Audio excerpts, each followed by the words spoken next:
Jadi teslah dulu. Tepuk 1. Yes. Tepuk 2. Oke. Tepuk 3. Semangat. Tepuk 4. Konsentrasi. Bagus. Berarti udah bekerja tadi makan itu ya. Jadi ya Manginang, ini hanya renungan firman Tuhan bagi kita ya, abang semua. Jadi nanti sambil ini nanti mungkin ada pertanyaan. Pertanyaan ini nanti ada yang untuk remaja, tapi ada juga untuk orang tua. Jadi ya, coba nanti siapa yang cepat dan tepat, ya dapatlah nanti mungkin Soekarno-Hatta. Oke. Firman Tuhan yang menyapa kita pada hari ini sebenarnya sudah kita dengar juga tadi melalui nyanyi ya. Terdapat di dalam Mazmur 23 ayat 1 sampai 6. Ya. Mazmur 23 ayat 1 sampai 6. Saya bacalah ya. Mazmur Daud. Tuhan adalah gembalaku, takkan kekurangan aku. Ia membaringkan aku di padang yang berumput hijau. Ia membimbing aku ke air yang tenang. Ia menyegarkan jiwaku. Ia menuntun aku di jalan yang benar oleh karena namanya. Sekalipun aku berjalan dalam lembah kekelaman, aku tidak takut bahaya, sebab Engkau besertaku. Gadamu dan tongkatmu itulah yang menghibur aku. Engkau menyediakan hidangan bagiku di hadapan lawanku. Engkau mengurapi kepalaku dengan minyak, pialaku penuh melimpah. Kebajikan dan kemurahan belaka akan mengikuti aku seumur hidupku, dan aku akan diam dalam rumah Tuhan sepanjang masa. Ini ayat ini sangat populer. Ya. Ditambah lagi lagu juga, beberapa lagu muncul terinspirasi dari ayat ini. Ya. Tadi kita sudah mendengar lagu ya. Lagu tadi itu asli syairnya copy paste dari ayat Alkitab ini. Tapi di buku Ende pun tidak kurang 3 lagu yang judulnya Jehovah si Parmahanao. Kenapa ini ayat sangat populer? Karena ini adalah kesaksian iman, pengharapan, dan keyakinan daripada si pemazmur. Dalam hal ini Daud. Kalau kita ikuti Daud, siapa itu Daud? Ya Raja Daud ya. Kalau kita lihat profil perawakannya, ini Daud orangnya kecil di Alkitab. Tapi kalau orang Medan bilang, biarpun kecil, bukan kaleng-kaleng. Bukan kaleng-kaleng. Ya. Nah, kalau urusan keberanian, urusan nyali, urusan kekuatan, hampir nggak ada yang menandingi dia. Itu masih Daud. Kalau kita ikuti sejarah, kayak Napoleon ini, orangnya pendek, tapi hampir seluruh dataran Eropa ditaklukkannya. Itulah Napoleon Bonaparte. Kira-kira gitu lagi Daud, mungkin lebih hebat lagi. Coba bayangkan, singa dan beruang ditaklukkannya. Dan yang paling fenomenal adalah Goliat. Coba kita lihat singa, kan takut kita. Nah, saking kecilnya si Daud ini, sampai bapaknya pun lupa sama dia, kan gitu ya. Saking kecilnya, suatu saat datanglah Samuel, disuruh Tuhan, Samuel, urapilah anak si Isai itu. Dialah calon raja baru menggantikan Saul. Di Pak Jojo si Samuel mah sudah anak 6, pidu anak 6, ganteng-ganteng sudah. Jadi Pak Jojo si Isai, kan gitu ya. Ganteng-ganteng sudah, tegap. Biar si Samuel masa ada. Bukan ini katanya. Amang, Isai, adong dope anakmu katanya kan. Jangan hidupkan Tuhan ini katanya kan. Oh adong dope, amang, si kuda nami katanya. Nageling doi, marmahan do karejona. Jadi saking kecilnya dia, sampai enggak dianggap bapaknya dia, mungkin dan layak untuk menjadi raja di Israel menggantikan Saul. Tapi Tuhan memandang lain. Tuhan tidak memandang perawakan. Tuhan memilih si Daud. Kenapa? Tentu ada hal yang disebabkan itu ya. Jadi Daud itu sendiri kehidupannya sama seperti kita. penuh dengan gelombang, kadang-kadang gembira, kadang-kadang senang, tapi kadang-kadang sedih. Suatu saat dia datang dari pertempuran, dipuji-puji menang, dipuji-puji rakyat Israel. Hidup Daud, katanya. Saul mengalahkan beribu-ribu, tapi Daud mengalahkan berlaksa-laksa. Jadi dipuji Tuhan lah dia, dipuji masyarakat Israel. Alani sogo marwani si Saul, dilele may bana, naing pangate. Ya, kejarlah si Daud ini kemanapun, wontiklah dia. Si Daud yang tadinya tinggal di istana karena dikejar-kejar Saul, akhirnya dia pergi menjauh, menyendiri ke tempat yang sangat jauh, yang penuh dengan ancaman. Ancaman dari tentara Saul, ancaman dari orang-orang yang lain, bahkan ancaman dari binatang buas. Di dalam keterpurukannya itulah si Daud berkesaksian, Tuhan adalah gembalaku, takkan kekurangan aku. Jadi kenapa ayat ini selalu berulang-ulang? Karena ayat dan kesaksian Daud ini boleh berlaku untuk kita, mulai dari zaman dulu, sekarang, sampai yang akan datang. Berlaku terus, makanya ayat ini terus populer. Ayat yang sangat relevan dengan kehidupan kita sampai di masa yang akan datang. Nah, pertanyaan kita, tunggu dulu ya. Jadi di dalam ayat ini ada dua ya, ada dua hal. Satu, serving. Tuhan memelihara dan merawat kita. Itulah tadi. Ia membaringkan aku ke padang rumput yang hijau. Ia menyegarkan jiwaku. Ia membawaku ke air yang tenang. Seorang naya deh, kan dia senang sekali ya. Tak, inilah namanya hidup yang apa adanya. Apa-apa adanya. Nah, itulah dia. Apa-apa adanya, ya. Senang sekali dibuat Tuhan, dirawat Tuhan itu. Si Daud. Dan protecting. Tuhan melindungi si Daud. Sekalipun aku berjalan dalam lembah kegelaman, aku tidak takut bahaya, sebab Tuhan besertaku. Jadi siapa yang kita tidak takut kalau tidak kita yakin ada perlindungan? Pasti karena ada perlindungan, makanya saya tidak akan takut. Dua hal inilah yang boleh berlaku sama si Daud dan juga sama kita. Nah, pertanyaannya, kenapalah Tuhan berbuat seperti itu bagi kita? Pak Joy. Karena kita berkenan di hadapan Tuhan. Iya, ya. Karena kita berkenan di hadapan Tuhan, sehingga Tuhan mengasihi kita. Dan Tuhan itu adalah sumber kasih. Gak tanggung-tanggung. Kasih Tuhan itu dahsyat. Ada di ayat. Karena begitu besar kasih Allah akan dunia ini. Nah, ini sama anakku sudah dibeli, ya. Siapa yang tahu ayat yang mana itu dan coba sebutkan kelanjutannya. Gimana itu terdapat?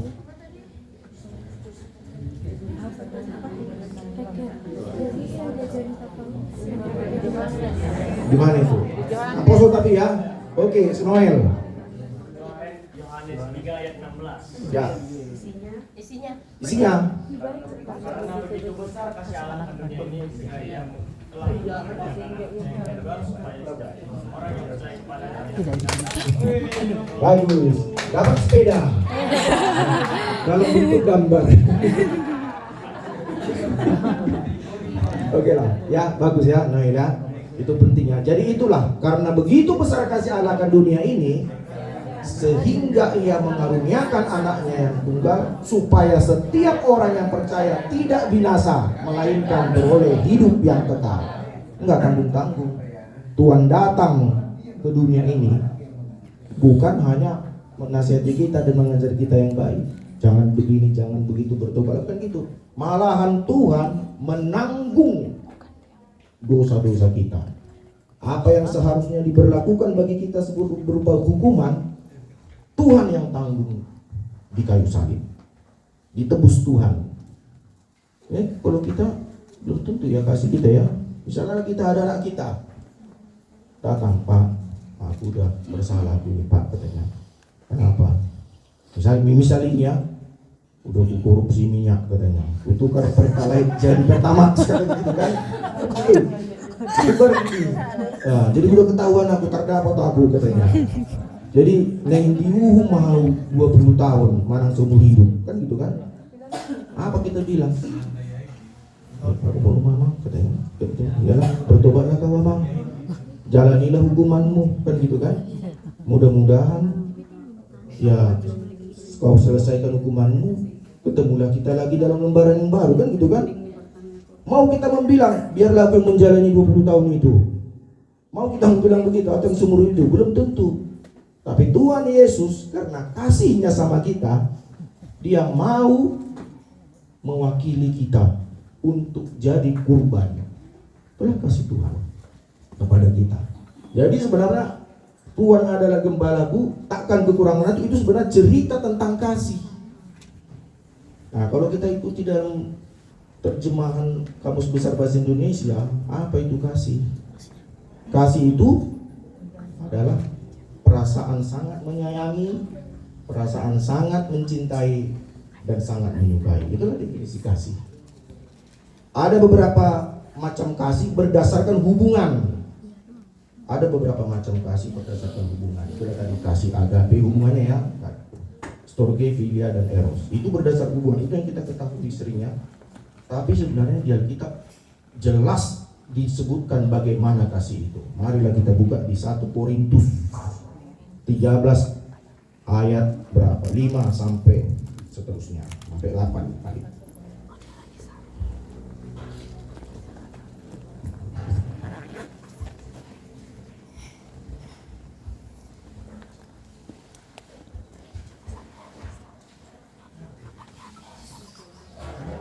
Oke, saya baca ya. Ayat 4 ya. Inilah manifestasi atau pengejawantahan kasih dalam bentuk sikap dan perilaku kita. Apa itu kasih? Kasih itu sabar. Kasih itu murah hati. Ia tidak cemburu. Ia tidak memegahkan diri dan tidak sombong. Ia tidak melakukan hal yang tidak sopan dan tidak mencari keuntungan diri sendiri. Nah ini 5B ya. Ia tidak pemarah dan tidak menyimpan kesalahan orang lain. Ya, tidak pemarah dan tidak menyimpan kesalahan orang lain. Ayat yang ke-6. Ia tidak bersuka cita karena ketidakadilan, tetapi ia bersuka cita karena kebenaran. 7 ini penting ya. Ia menutupi segala sesuatu, percaya segala sesuatu, mengharapkan segala sesuatu. Yang ayat ke-8, kasih itu tidak berkesudahan. Inilah sebenarnya penjabaran kasih dalam bentuk sikap, tingkah laku, dan perilaku kita sehari-hari. Tuhan udah kasih tuh patokan-patokannya kayak gini, kasih. Ya. Nah, jadi Tuhan sendiri sudah menyuruh kita juga sebenarnya dalam amanat agungnya ya. Ada 2 ya.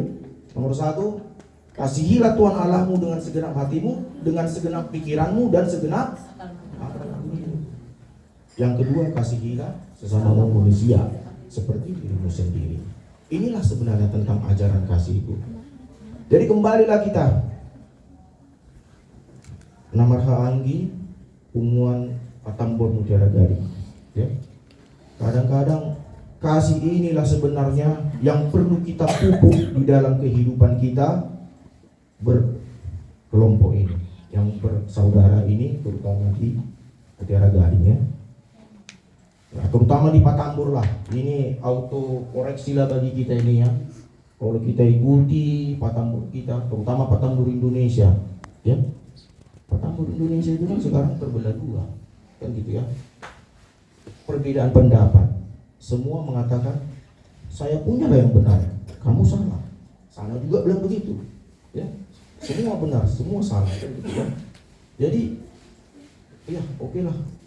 Kita percaya aja sama Tuhan. Ya. Tapi kita kalau di depan orang, kalau duduk, inilah kami Manurung si Polin-Polin, kita bilangnya, gagah kita membilangnya. Kalau sekarang kita bilang lagi itu, kita bilang juga, inilah kami Manurung si Polin-Polin. Orang kita bilang si Polin-Polin ya, kan gitu ya. Terlalu pede lagi kita membilang, karena di depan marga yang lain, Manurung si Polin-Polin, tapi kalian enggak si Polin-Polinnya kalian katanya. Enggak, itu aja pun kalian enggak bersatu hanya gara-gara organisasi katanya gitu ya. Kata pas harus kita pelankan sedikit, tapi bukan enggak ya. Nah sekarang itu ada kerinduan kita ya, ada kerinduan kita semua untuk supaya ya bos-bos kita yang di atas ini dapatlah duduk bersama, bersatu ya. Sebenarnya gampang. Apa obatnya itu? Jalankan kasih, duduk bersama, beralaskan kasih, selesai itu. Cuman kita kan kadang-kadang mempertahankan ego kita sebenarnya. Kan gitu. Begitu juga lah kita di Puja Gading ini ya. Memang di sini terkenal paling kompak ini Batampurnya selama ini ya. Tapi kita nggak tahu juga ya. Mungkin selama ini kita ada perasaan-perasaan bagaimana ya. Perasaan kurang pas, perasaan ya agak sedikit kurang bagus ya. Tapi selama ini kita masih kompak ya. Wajar. Alanya dukun tua-tua bulu na jonok do marsiososan kan gitu ya. Ya anak-anak ya. Bambu yang berdekatan itulah yang saling bergesekan. Tapi ingat, tak pernah bambu yang bergesekan itu patah bambunya. Oke. Tapi justru bambu yang bergesekan itu yang memperkuat, masih tukul-tukulan, sehingga menjadi kelompok tumbuhan yang rindang yang berguna untuk bambu baru tumbuh dalam bentuk rebung. Itu ya. Itu kan rapat kita walaupun masih ososan, tapi kita dapat hidup bersama, saling tolong menolong. Itulah bambu itu. Jadi betulnya kata-kata itu ya. Tapi jangan lupa, biarpun kita dekat, biarpun ada sedikit pergesekan, tapi dengan kedekatan kita, kalau kita kuat, kita kompak, nggak ada artinya pergesekan itu. Nggak sampai patah batang bambu itu. Belum pernah ada kuliah batang bambu patah gara-gara masih ososan. Nggak pernah kan? Nah ini justru malah bagus.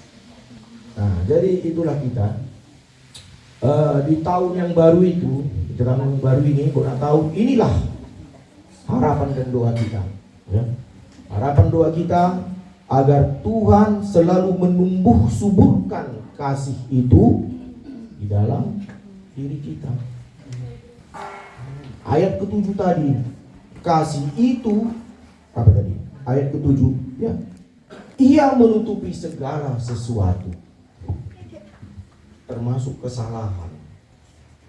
Bukan kita benarkan kesalahan, tapi kita maafkan, kita terima dengan ikhlas.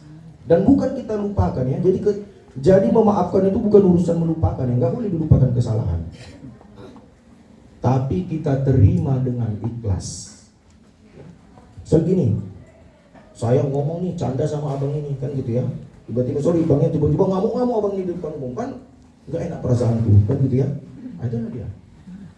Aku merasa nggak enak sama dia. Karena dia langsung memberikan respon yang berlebihan. Oke, saya maafkan dia. Tapi bukan saya lupakan. Bukan berarti saya mendendam sama dia. Tapi supaya saya harus lebih hati-hati lagi berbicara sama beliau. Itulah gunanya. Kita terima dengan ikhlas, kita maafkan. Tapi nggak kita lupakan. Kalau kita lupakan, apa kejadian? Nah, itu. Jadi maafkan itu bukan perkara melupakan ya. Makanya lagu itu lupakanlah ingatanku tentang dia itu susah gitu ya. Kok kesana lagunya? Ada lagunya itu ya. Jadi obat dari segala macam pergesekan di dalam kehidupan kita adalah satu. Itu tadi ya, kasih ya. Jadi banyak hal-hal. Apa kasih itu? Nah, itu tadi. Tidak sombong. Kadang-kadang kita, apalagi kita kan temperamental, ya kan? Makanya terinjak dikit kan, mata neon kita bilang kan. Padahal kalau orang kita sebelah, maaf mas, kaki saya terinjak. Kan gak jadi lagi berantem gara-gara itu kan. Nah itu dia. Karena kita temperamental orangnya, kan gitu. Hajar terus. Nah itulah satu ciri-ciri kita ya. Jadi itu tadi lemah lembut, ya kan? Ya kan? Tersenggol orang kita sabar. Jadi terkasih-kasih itu kan gitu ya. Nah kemudian memaafkan ya, memaafkan karena kasih itu bisa menutupi kesalahan dan kesilapan. Sama seperti Tuhan, kita berdosa, kita pantas untuk dihukum. Tapi karena kasih Tuhan diampuni dosa kita. Tidak lebih daripada karena kasih Tuhan, bukan karena kehebatan kita. Karena kasih Tuhan itu semuanya. Dia datang, dia ambil beban kita itu. Dia yang tidak bersalah dihukum gara-gara pemberontakan kita. Kan gitu dia. Itulah dia. Jadi itulah satu. Jadi kita juga supaya kita tetap Patambur ini di Bona tahun ini, semangat kita supaya makin tambah kompak kita, satu kuncinya. Pelihara dan tumbuh suburkanlah kasih di dalam kehidupan kita. Mungkin selama ini ada komunikasi yang kurang lancar, wah kan? Jadi kita kadang-kadang bawaannya pun marah. Tapi kadang-kadang kita sering egosentris. Kita melihat seseorang itu berdasarkan standar kita. Seharusnya kamu itu nggak ngomong gitu dong ya. Kayak mana lah, kita latar belakang kita berbeda-beda ya kan, karakter kita berbeda-beda kan gitu ya. Jadi harus bisa kita ya pelan-pelan tuh ya. Dia kan kayak gini gitu dia. Jadi nggak langsung main frontal. Dan satu lagi, urusan perselisihan, beda pendapat, kita sering terperangkap dalam urusan benar dan salah. Aku yang benar, kamu yang salah. Datang dia, aku yang benar, kamu yang salah. Kalau udah kayak gitu, payah pertemuan. Itulah tadi. Kita nggak urusan lagi benar dan salah, ya. Karena kata orang bijak, seyakin-yakinnya kamu kepada sesuatu hal kebenaran, sisakan sedikit ruang bahwasanya yang kamu yakini itu salah. Yakin saya benar nih, ya. Tapi harus saya sisakan. Udah saya lihat di mata kepala saya sendiri, saya dengar dengan telinga saya sendiri. Yakin saya yang benar, kan gitu ya? Jangan. Belum tentu. Bisa saja itu salah. Percaya enggak?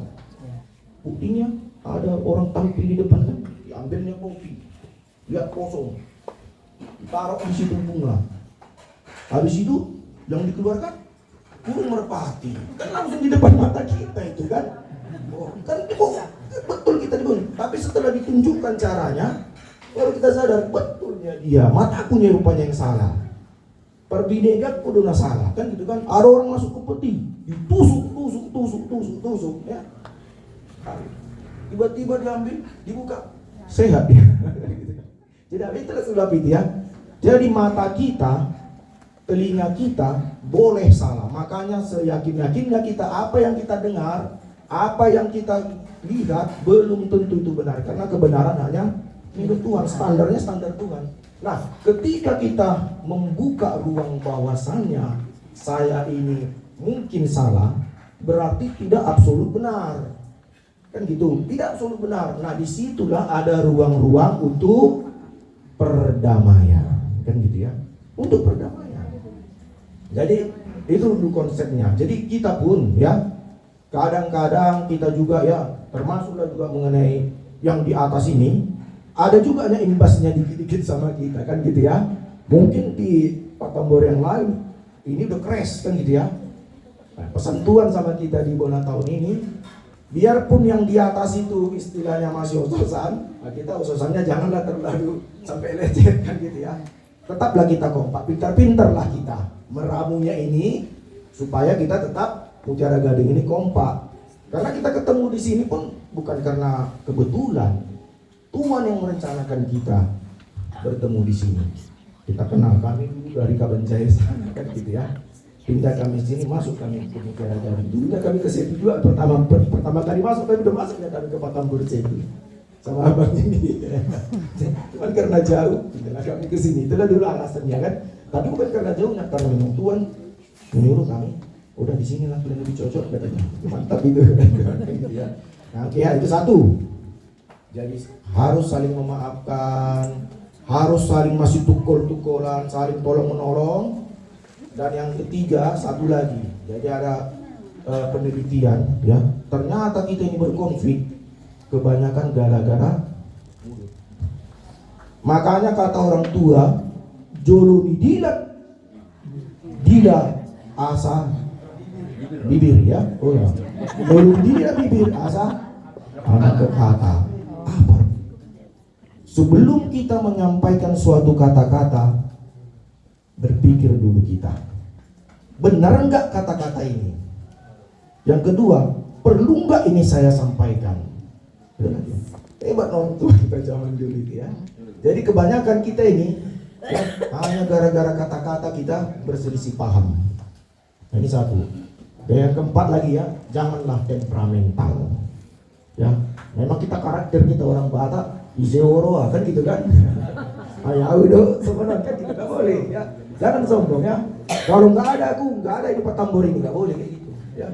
Ya, aku dulu pendiri misalnya, aku gini nggak ada, ya. Sama kita semua di sini sama-sama kita bangun Patambor ini dengan semangat bola tahun untuk supaya kita maju lagi dengan sama-sama mendoakan, ya, semangat kebersamaan dan kasih, ya. Nah, jadi kalau sekali lagi nih, ya. Jadi kalau kita mau membangun hubungan yang baik sama Tuhan, ya. Kalau diibaratkan itu sebagai suatu bangunan, tentu membutuhkan pilar yang kuat. Paling tidak ada 3 pilar yang kuat itu, supaya bangunan kita kuat dan kokoh dan kita terkoneksi sama Tuhan. Ya, dia 5G 1000 Mbps, tetuk, langsung terkonek sama Tuhan. Gara-gara gitu udah kecepatannya, ya. Lebih cepat lagi dari itu. Jadi apa 3 pilar itu? 1, iman. 2, pengharapan. Dan yang ketiga, nah, itulah singkatannya. Ini dari IPK, ya. Jadi iman, pengharapan, dan kasih. Namun di antara ketiga pilar ini, ya, pilar yang membuat hubungan kita dekat sama Tuhan, mana yang paling besar? Kasih. Itulah dia di ayat 13 daripada 1 Timotius 13 dia. Demikianlah tinggal ketiga hal ini, yaitu iman, pengharapan, dan kasih. Dan yang paling besar di antaranya adalah kasih. Jadi kalau kita mau terkoneksi sama Tuhan, kita harus ingat yang 3 ini. Dan ingat, kasih akan mendatangkan berkah, ya. Itu dia. Jadi yang tadi saya bilang, kenapa berkat Tuhan melimpah ruah sama Daud? Karena dia penuh dengan kasih yang berasal dari Tuhan dan gak tanggung-tanggung. Tuhan hanya berjanji sama Daud, Daud, dari kaulah nanti lahir juru selamat itu. Makanya dibilang Yesus anak Daud. Gak ada dibilang orang Yesus anak Salomo dan lain-lain lagi. Kan gitu kan? Gak ada di lagu itu Yesus anak Yusuf, gak ada. Kristus anak Daud. Karena apa? Janji Tuhan itu sama si Daud. Dari keturunanmu nanti lahir juru selamat itu, dan kerajaannya tidak akan berkesudahan. Jadi itulah untuk kita di Patambor ini, amanya firman Tuhan menyapa kita seperti tadi. Yang penting bagi kita supaya kita tetap kompak, supaya kita tetap solid, dan supaya kita hubungan kita ini bisa menghadapi berbagai macam tantangan baik yang internal maupun eksternal, harus kita menumbuh suburkan kasih persaudaraan di antara kita, sehingga kita bisa berjalan dalam kebenaran sesuai dengan firman-Nya. Amin. Terima kasih.